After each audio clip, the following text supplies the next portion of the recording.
I'm not sure if, like, I don't think this chat, is letting you guys, I don't think this Periscope is letting you guys have a chat in here. I don't know what's going on. I think it's just because it's exceeding the limit or something. Hold up really fast. Yeah, I think it's just because I'm not sure. But anyways, can this work or no? So, how are you guys feeling today? Well, I'm sad that you guys can't even interact. Y'all can't even interact with me. It's stupid. But anyway, a lot happened tonight. I've seen the first and second episode tonight of All-Stars, RuPaul's Drag Race All-Stars. And,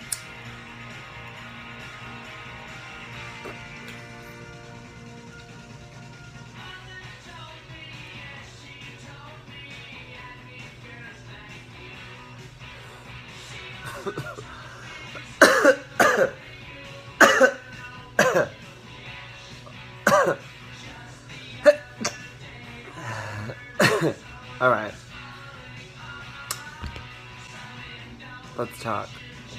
So, I saw the first couple episodes, and I'm featured in both of those 2 episodes, and I just wanted to kind of discuss a couple of things with you guys, just so you understand what the full story is on my behalf. I can't speak for anybody else, but when I was on the show, the entire year mostly was just kind of like a dark year for myself. I went through like a lot of things. My dad had passed away, and I was continuously working still, and then my ex, had broken up with me with no explanation through text, and that was hard on me. And I was just constantly working to trying to like fill the void of like kind of like, not dealing with like family issues and what was really happening with myself and my self-esteem. And then kind of like, I was going through a really dark depression, and then the opportunity of All-Stars was presented to me on top of a world tour, and I had to even cancel one of my I think Spain gigs, I believe it was, to do All-Stars. But I was super hesitant about it because I knew the process, man. Like, I didn't see the first season of All-Stars like all the way through, but I knew that they would maybe critique on my aesthetic, and they'd maybe say something, but my brain was more like kind of focused on the challenges. I seen the challenges that they're presenting me, and I got super excited. And mind you, while this was all presented to me, I was still on tour. So while I was on tour, I was thinking about all the cool looks that I can get, and all the money that I have now that I can actually kind of buy these things and have all this fun and stuff like that. So I'm like, oh, they can't never clock me, So I bought a lot of stuff. I'm not gonna name how. I'm not gonna say how much money I spent on my wardrobe. But just to let you know, I spent so much money on my wardrobe for All Stars 2 that I'm still living off of it right now. The videos and the pictures that you see me performing now are still the outfits that I was going to wear on All Stars because I spent that much money, and I was not gonna get rid of all this stuff. So I'm still working at it into my daily life. But I just feel like yeah, anyway, I was working a lot, and there was a particular time, I think, in my life where I believe it was in the Philippines, when I had like this crazy like emotional breakdown. I feel like I was like overworked, and I was like, I can't.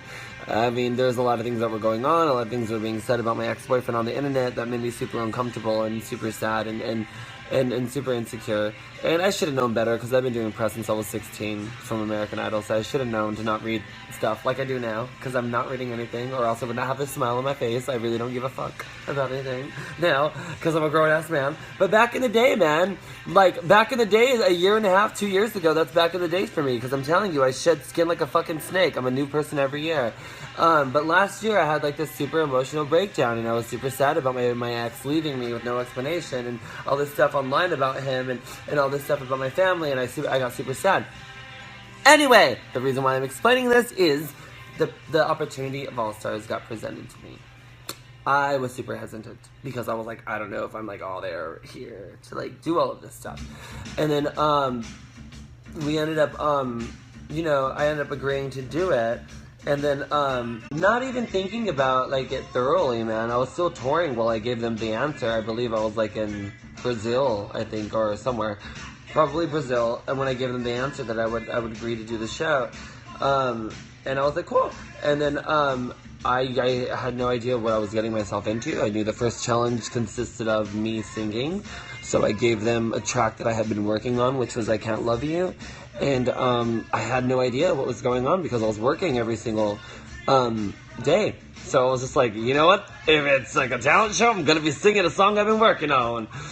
So that was like my first thingy. That's like a little insider thingy. But anyway, so when that all happened, I joined the show. And then not even thinking, man. Like, you know, I guess like all my my shit that I wasn't dealing with caught up with me, because when I entered the room, like the dynamic was different, and I noticed that everybody was super excited, and I was trying to be excited, but like there was something that was not there. I didn't have a chance to kind of like chill and relax and kind of like, you know, be chill and a human. I just like went straight into it. I had 2 days, or 2.5 days to prepare, so I spent a lot of money and a lot of time getting all of my looks ready, and for every challenge, I believe I had like 3+ looks for every single challenge of the show, so I was super prepared. But, you know, as things were going on, man, like I just was kind of like realizing, like, dang, like, no, man, I don't know if this is for me, because like, I don't know, there's a lot of things that were happening that I was just like, oh man, like, maybe you should have not agreed to come here. Like, you, like, totally could have, like, given this to another girl, you know? Like, another opportunity. But, I don't know. There's a lot of things, that happened. And I watched the shows back, and, I just wanted to not make this video. I'm so used to making YouTube videos. I just wanted to come up on this Periscope to just say that, like, you know, the first episode, you know, I watched the episode objectively. I mean, I took myself out of the whole stitch, and I'm watching as a fan now, yeah. I believe I was in the UK. I think I was in Manchester when I watched the first episode. And, from what I saw a big old crybaby. I saw somebody that, should have been used to that critique, you know, knowing Michelle and stuff like that. And, you know, I ain't a bitch to blame editing. I will never blame editing, man. Like, I'm telling you, the RuPaul's Drag Race, Logo, World of Wonder, those teams, those are like my family, man. But what I will say is that, Michelle is not to blame, like, completely, man. Like, everybody's, like, super jumping down Michelle's throat, and they're, like, you know, like, trying to, like, attack her and stuff like that. But I do want to say that it wasn't, like, all Michelle. Like, the reason why I was super hypersensitive about the whole stitch was that I was getting it from everywhere. It wasn't just Michelle. It actually started with Raven Simone. She said something super, super cruel.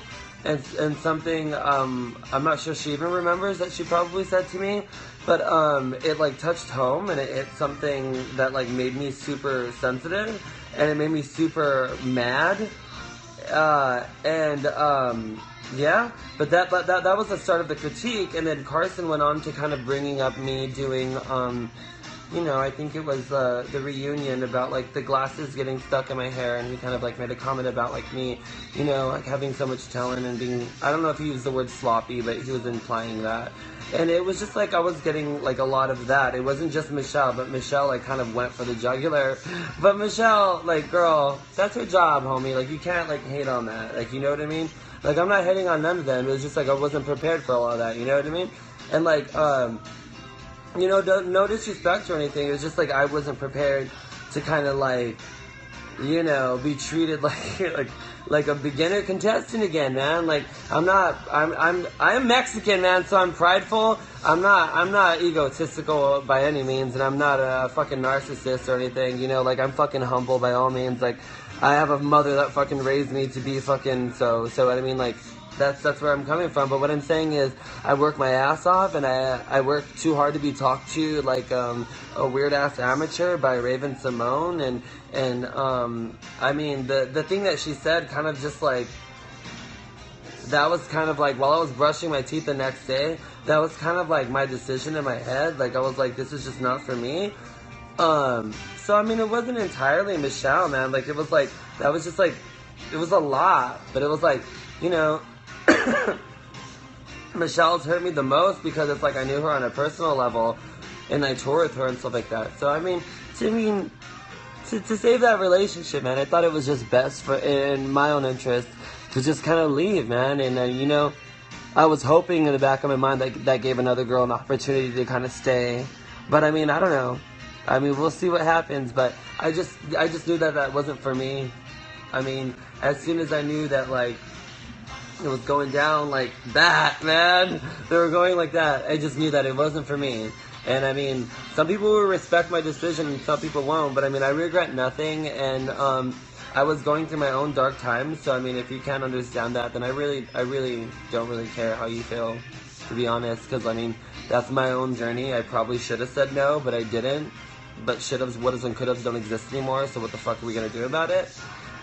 Let's watch the season and get excited, because I'm watching the season.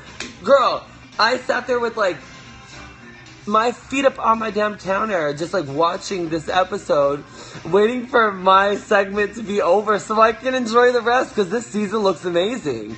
I'm super excited, and I'm super bummed that, you know, I wish I would have told them, like, you know, nah, I'm cool, so like Ganji could have got on or something. Like, I would have loved to see Laganja on there or somebody like that. But you know, I wasn't thinking. I was working every day, and you know, I was like, you know what, fuck it. Why not? I was saying yes to every opportunity that was coming my way, and that's something that I gotta like learn to not do. You know, I'm a workaholic. I'm my father and mother's son. I like work, but yeah, I've learned my lesson, but I regret nothing. I don't. If I would be given the opportunity again, I probably wouldn't do it. I would just tell them, I don't enjoy, like, you know, pleasing people with my look. I don't know. But, yeah. I just wanted you guys to know that it was more than, like, me being a little pussy. Like, I am a pussy, but, like, again, like, it's not all Michelle, man. Like, it was kind of like, the thing that, like, kind of, like, hurt my feelings was Raven. Like, she said something, like, super, like, gross. And after that, I checked out. I was like, I ain't playing like that, man. Sorry. It's not my gig. But, I love RuPaul, and I love RuPaul's Drag Race, and all the opportunities that they've given me, and stuff like that. And I still feel super horrible for doing that. Initially, I was going to walk off the first episode during, before the lip sync between Roxy and Tatiana. I was going to stop everything and tell them, no, I'm going to go home, just so they can save, Coco or Fifi. But I remember Fifi grabbing my hand, she's like, do not do that. And I'm just like, I'm going home. Fifi, you know it's true. And Coco, she knows I was talking. I'm like, man. But you know, I was like, you know what? I don't need to be here. You know, this could be somebody else's gig. But I didn't want to disrespect Ru or anything, and you know, I gave it another day, and I slept on it and stuff like that.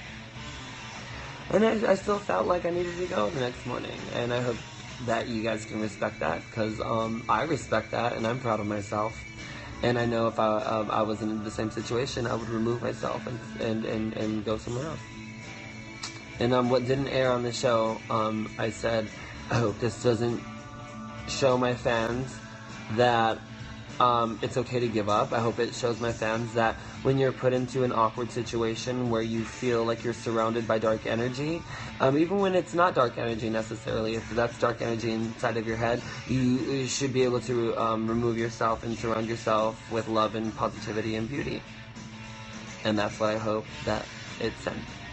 So, find your tribe and know what's good for you. And it's okay to be sensitive when you're an artist. It's okay to own your art. I don't know what the obsession is nowadays with kind of like becoming a robot. We aren't robots. It's okay to have feelings when you're an artist. It's okay to be sensitive. And, yeah. I don't know. Whatever. I'm sensitive because I care, man. That's something that's super that to me. So, just smile. And I love you. See you on the road, motherfuckers.